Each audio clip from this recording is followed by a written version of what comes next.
Hey, this is Sean here. Um, this will be the final episode of Building a Business podcast, and it is the unreleased part two of our discussion with Scoby Boo about a month ago. The reason why I'm calling this off is because managing a podcast like building a business is tough job, and it would be nice if we have a team to do this, but because it's all just myself and it's a bit difficult to find people, new business owners to come in and also old business owners to come back to update on things. So I guess the podcast has run its course. I have learned what I've set out to learn, and perhaps this would free some time for me to do other projects as well. So this will be the last of it. Thank you very much, everyone, for listening to Building a Business, and I hope this final episode will entertain you.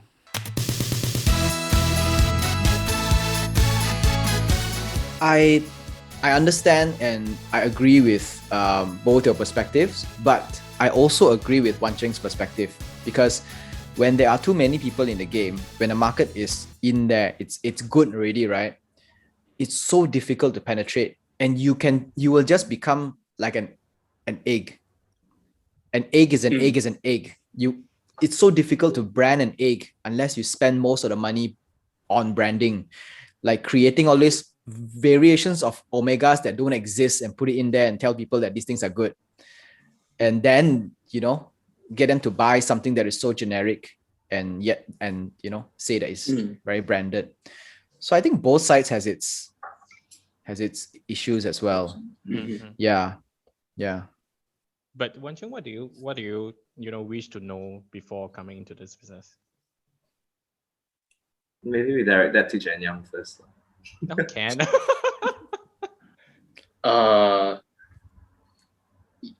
So Nicholas and I deal with marketing, right? So we do understand that certain products are definitely harder to market.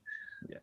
So technicalities of the business product itself, right? It's there's only so much you can know before entering a market and actually being in the market. So that is not my problem. My problem is the commitment part and working between friends. I've worked with friends multiple times, and it's not getting any easier, because I think each of us have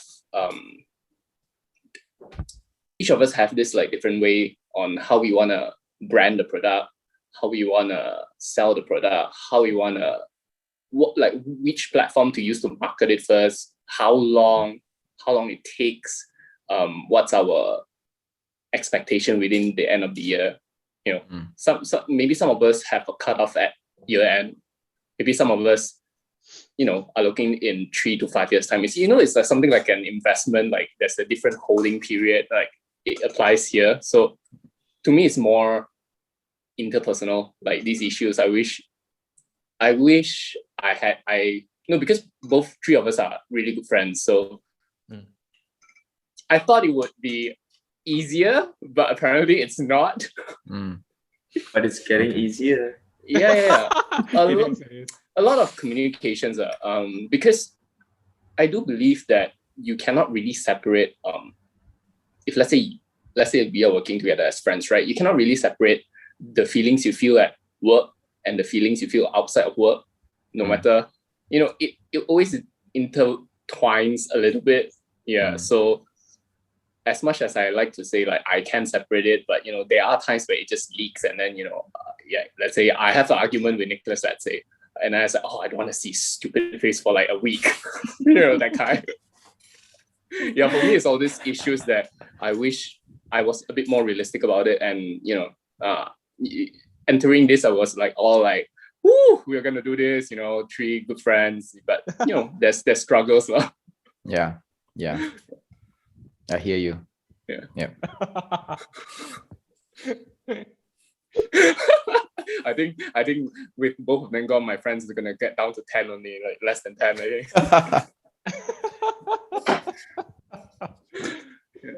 Well, that give us understand each other more, I think.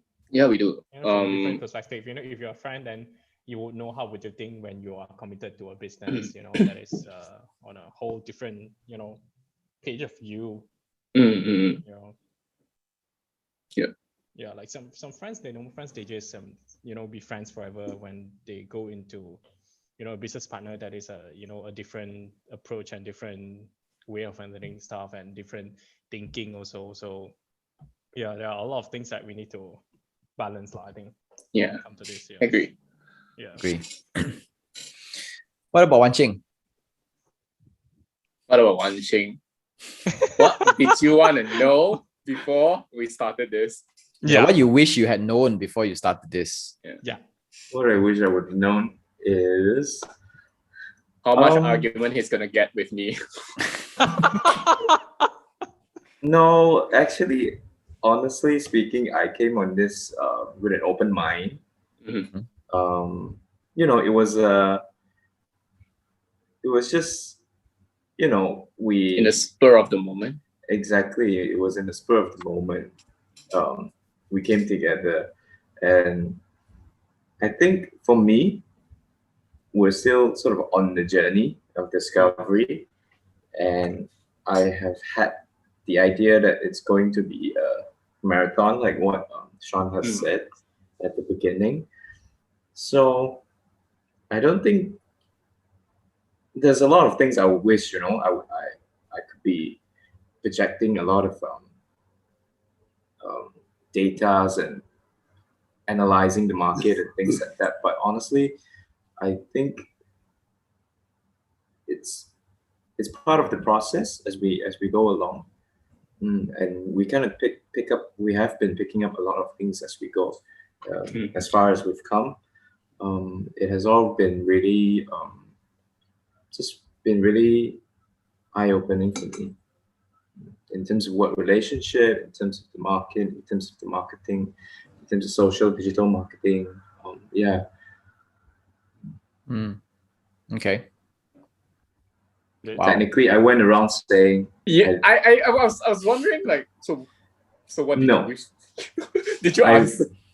No, I basically wish. You technically you just wish you to know more, right?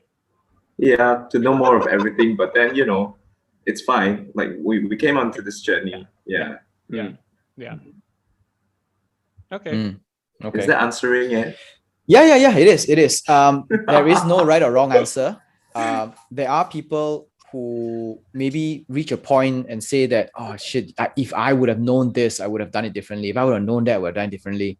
And I think you started your perspective quite clearly in saying that you came here without any expectation and with an open mind. So whatever you saw are all the hurdles that you have to go through, but not necessarily bad things. It's just part and parcel of it.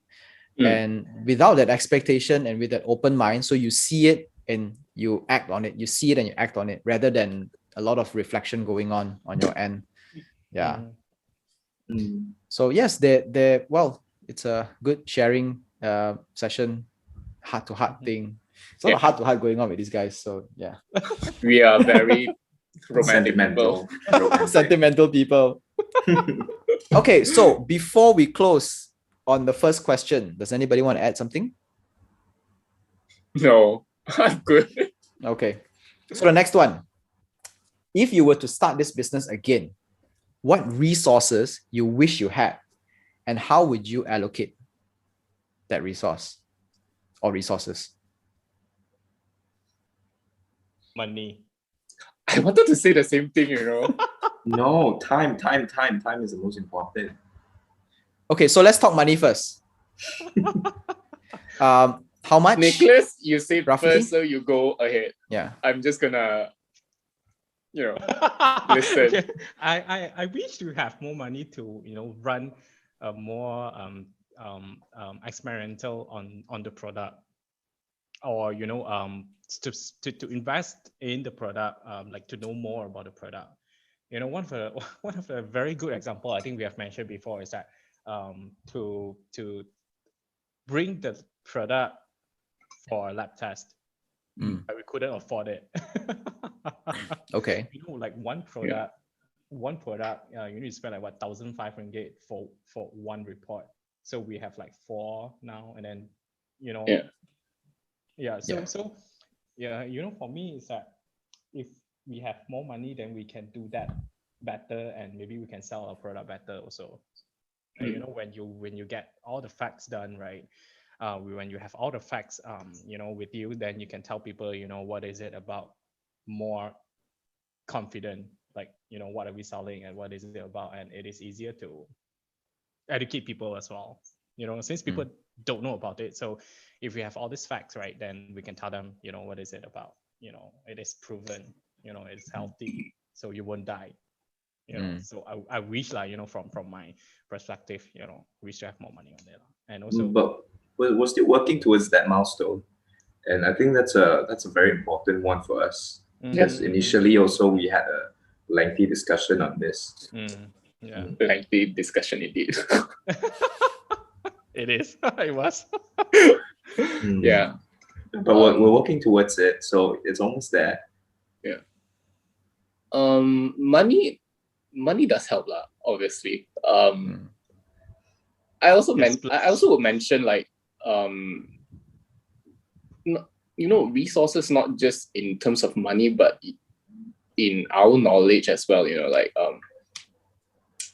I think we entered this thinking that it's just like, or at least me lah, I entered this thinking that we have the resources, like our day job, like spending like 20-30 thousands of ringgit in a campaign, and then like, wow, whether it succeed or fail, we have a report at the end. But this one is our money, spending that thousands of ringgit, and just to see it fail, right? You don't know whether you want to put the money in first. So I think mine is more towards the confidence in actually allocating and investing the money into the business again. Like, because after our initial capital, right, we haven't been really reinvesting in it. We've been running on our revenues. So because of that, right, if you were to purely just run on revenues, then it will be harder for us to get newer equipments to ease the whole process, because the increment is slower. So if we were to inject money in, it would be much quicker. So for me, it's more towards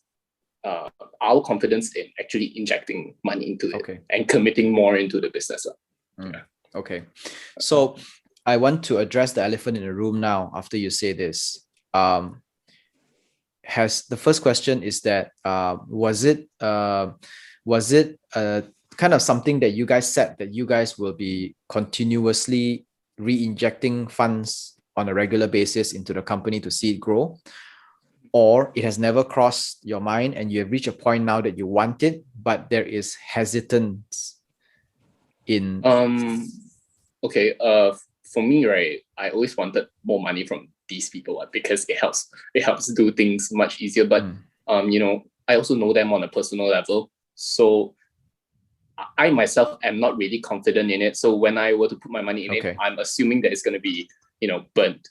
But I cannot expect the same type of commitment from both of them. So if I were to ask them to commit to a certain amount, right, I need to be confident that I can, we as a unit, right, can generate this kind of things within a year or let's say 2 years, and we will see X, Y, Z. But I'm not confident in that. So that's why till date it's all just like, we'll just roll with this first. Okay. Yeah. Have your discussions on this one reached a point where you have considered the leap of faith? No, not yet. No. Okay. Well, I'm always on a leap of faith kind of attitude for me since the very start. That is true. That is right? True.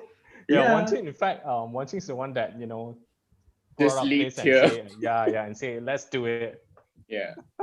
Okay. Right, Wan Ching? I think it's also trust. I trust that the two of them are not going to make me go bankrupt because they are good at what they do. And you have. Okay, yeah, you're right. Whoa. What was that? I don't know what was that. Nope. So Wan Ching, on time. I think if we had more time to figure things out and more time to work on it, we would have already resolved all these issues with money. Maybe we would have already been at a different stage, re-injecting the money back in over and over, multiple times. Yeah, I always feel like time, if we've been working, how many months has it been? If we had so much more time, if we don't have a day job, if we're fully committed to it, it would have been at a different level as of today. Even though we had no cash to start with. I think the safety net of having our day job does make us occasionally complacent about the whole progress thing. Let's be honest here. Oh yeah. No, it's true. It's true, actually. Yes, it's true. Yeah. But that said, don't go leaving your job for this thing, because it's a very dangerous leap you're doing. Yeah. I've read a few I don't know whether it's a book or an article, right? But actually none of them suggest that you jump into a business unless you have a lot of cash. Yeah. Like most of them ask you to, you do the slow burn kind of method where you go with 2-3 years, let it mature by itself. Right? Yeah. And then when you're ready and when the business foundation is set up properly, then either one of the person here or maybe all three of us can join it full time. Yeah, this is something that you only see in movies. In real life, you don't get to see all these other things happen, man. Yeah, it's like the montage happens in like 3 seconds, and you think that it's really that short, but it's actually the span of 3 years. Yeah, it's not. Yeah. So for me, to answer this question, I think for me is I wish I have a better team to start with. Yeah. So we start out as a team of 3, and through halfway, one person dropped out, and it wasn't very good. So good thing was the other person who's my partner now. He depends on he trusts me. He put full trust on how I run the company. But I wish I have a few other people who have the capacity to dream, to have visions, and to take the leap of faith. And a few of us can sit down and we talk about stuff and say, okay, guys, you know what? This feels a bit far-fetched, but let's just do it. You know what? Screw it. Let's just go, and then we see what happens. And then this partner of mine will be the one who builds a safety net for us. And he says, okay, this is how far you can go. This is a safety net. You're free to go. This is your runway. You cannot go past here. So within that amount of time, the other few people can sit with me and we can brainstorm and come up with the wildest ideas, and then we will make it work. And to me, if I have that little team, money will come. It really doesn't matter. It's the people that make things work. Yeah. That's what I see in hindsight. Yeah. I think that's what I appreciate also in our team, that, as a trio, it's a lot easier for us to have discussions, whether it being a crazy idea or very realistic matters. As a trio, it's always easier to arrive at the decision because of the majority kind of vote. And also, I think three of us brings we bring a different belief system, different values, different personalities onto the table. So it always makes the discussion. You don't really know where what the decision is until we've actually spoken about it. So that's for us as a team. Yeah, that's good. Do you have anything to add before we go on to the last and final question for the evening? Go ahead. Okay. The last one is, yes, what are the common myths about your industry or business that you want to debunk?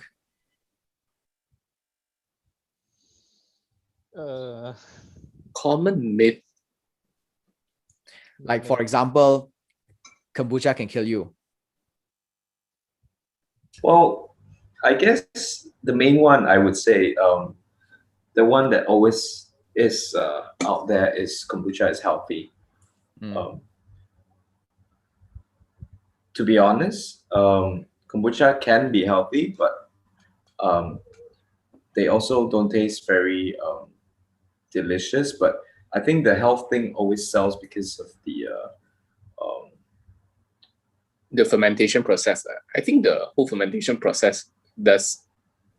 I don't know whether you're going there or not. Does imply some sort of health related benefits.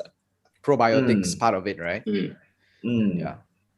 But I also think there's a lot of other processing that happens when it comes to creating all these non-sugar kombucha. It's a very stringent process of it, and it's placed at a very high price point that makes it sort of not affordable for a health conscious kind of lifestyle.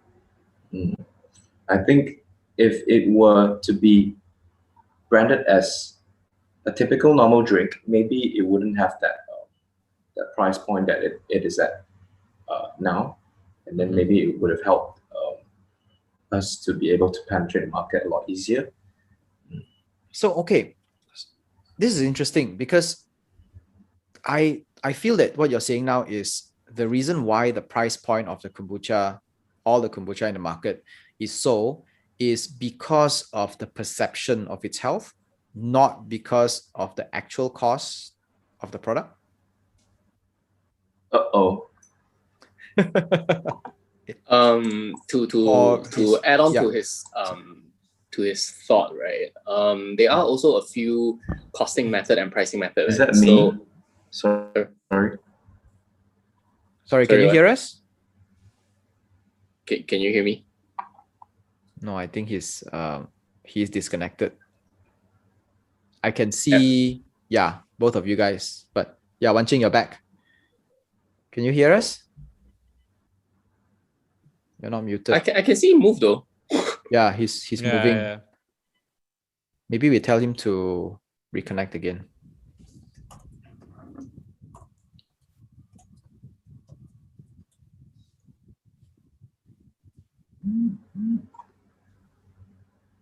Sorry, I had a really bad connection there. Oh, okay. Okay. Yeah, you're okay now. Stay. Oh, is that how you tell your dog to stay?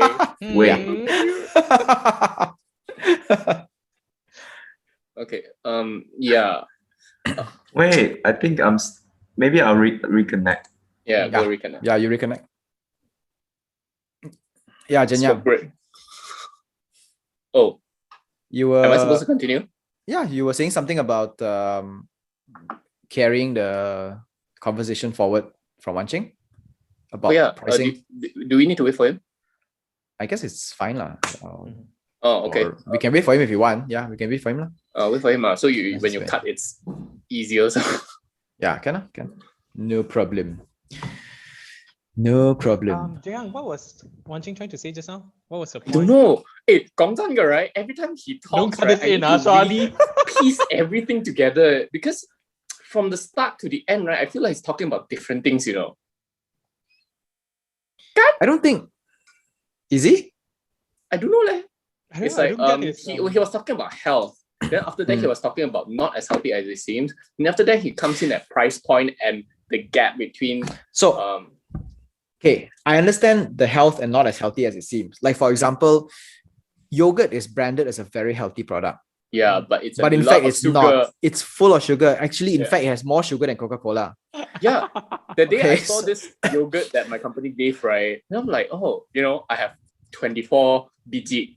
And I'm like, okay, one day I'm gonna eat for breakfast. I saw the sugar content, right? It's even worse than my 3-in-1, and then I take 1/3 of a 3-in-1 every day.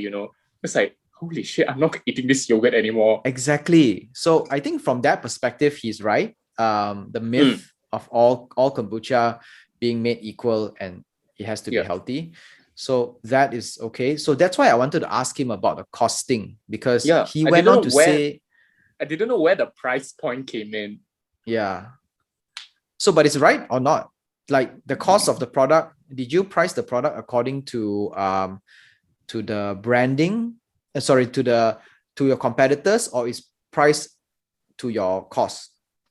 It's not price to cost. So it's value-based pricing lah. No. What we price normally, right? It's slightly. It's not.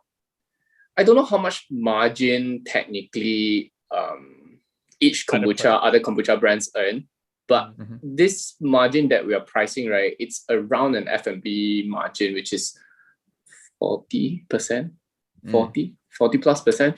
So taking into fluctuations of sometimes ingredient cost, sometimes we have breakage, I think it's all right.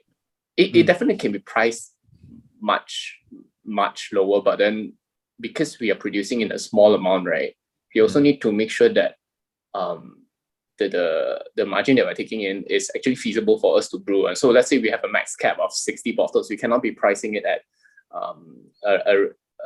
like 5% margin and just say we do volume, because we don't have that volume.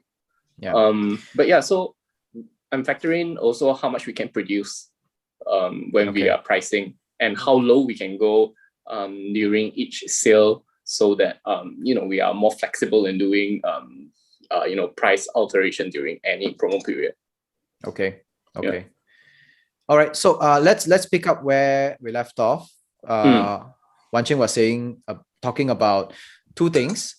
Number one, one myth, which is all kombuchas are healthy. So not all kombuchas are healthy. So I would take the classic example of a yogurt drink. In fact, a lot of yogurt drinks in the market have more sugar content per 100 ml than Coca-Cola. So we always use Coca-Cola as a benchmark, right? Some of them even have more. So just because it's kombucha doesn't mean all is created equal and all is healthy. So the second one that you said is actually regarding pricing and costs. And then I asked the question, which is like, is your product price based on a value-based pricing, which means that you compete your price based on competitors' product of equal product and the value it creates versus the cost of the product itself? We are doing, I wouldn't say completely value-based pricing. We are doing definitely cost plus up, but we do give it a slightly, a bigger buffer for, to cover marketing costs, cover, new R&D. Because if we were to do like a flat 20-30%, like let's say distributor margin, right?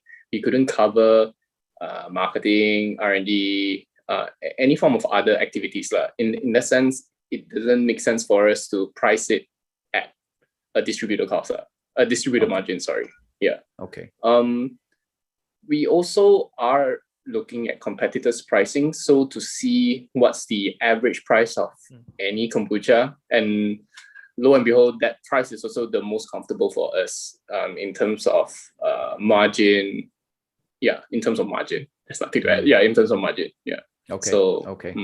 So So it is also to say that, let's say if you would have obtained scale, there is a possibility that you can either reduce your price or create a flank product that is cheaper as well, right? Definitely. So if let's say we can go, we can create scale, let's say, let me see, let's say 10 times of what our production right now, right? We definitely can go way lower.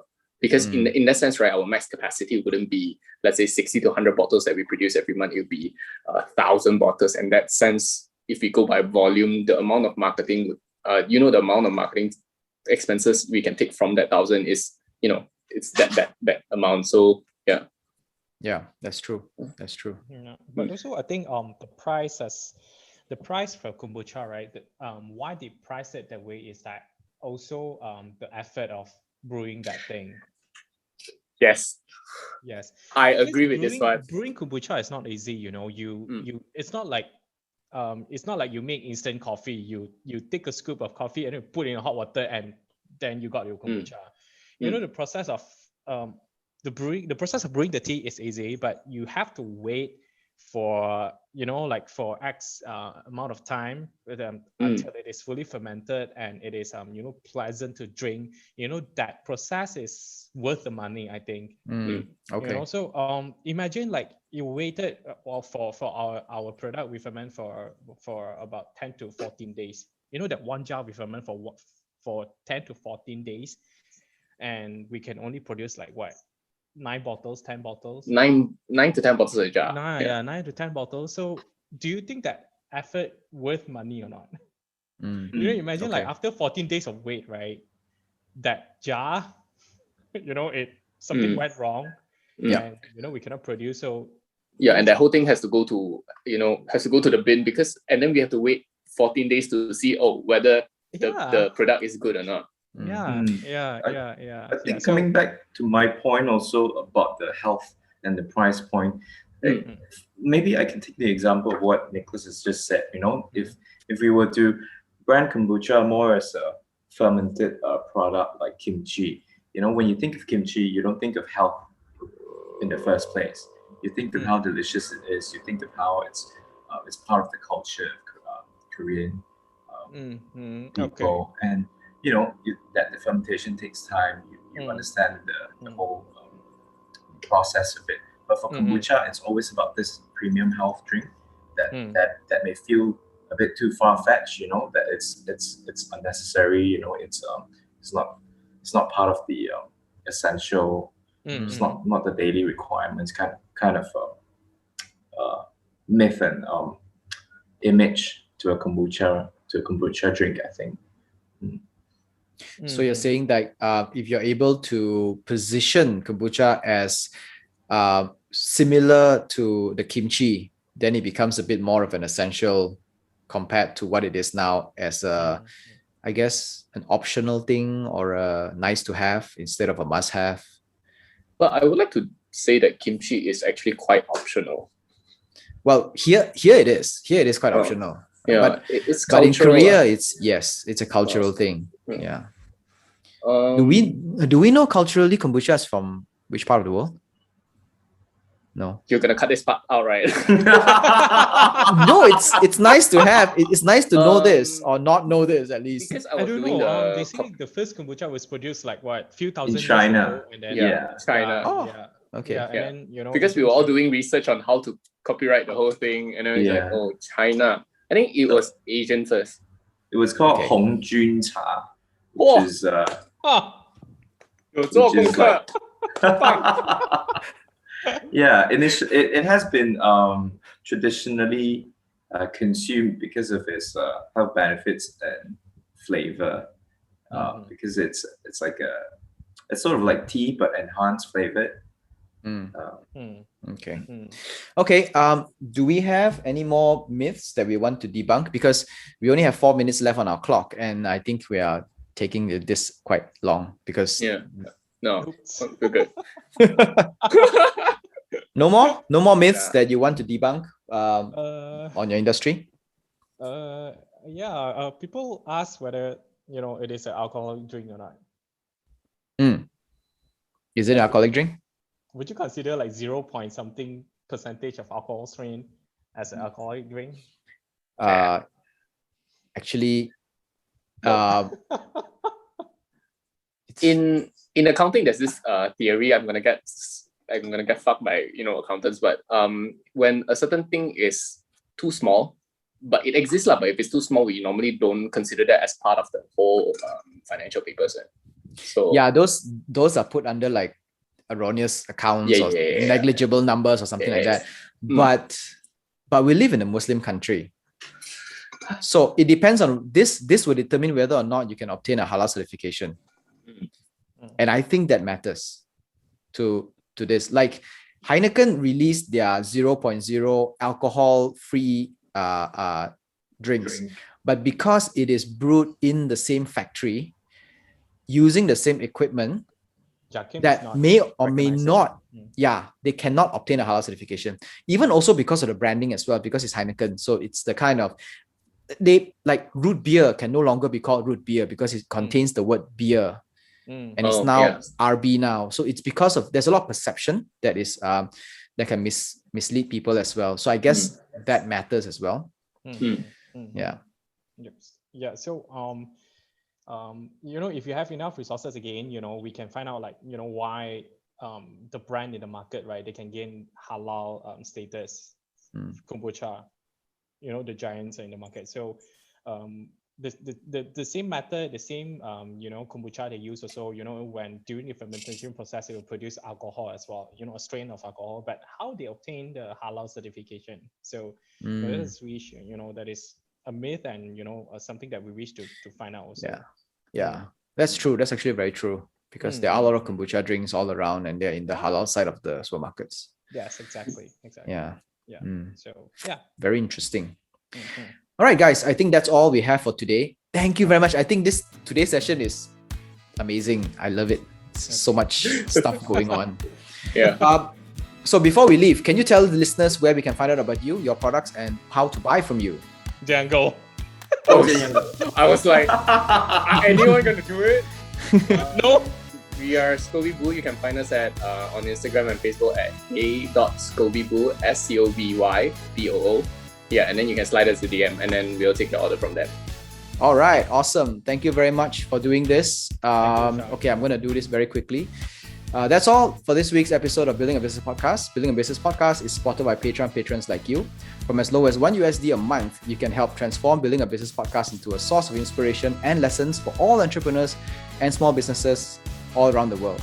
To support, go to patreon.com/buildingabusiness. If you do not wish to provide monetary support, simply like and drop a review on your podcast feeder to increase visibility, and hopefully someone will find it valuable. That is all for this week. Thank you very much. See you guys next month or next few months. Whenever. Yeah, whenever. Thanks for All the having best us, and stay Sean. safe. See ya. Bye, Sean. Bye. Thanks. Bye.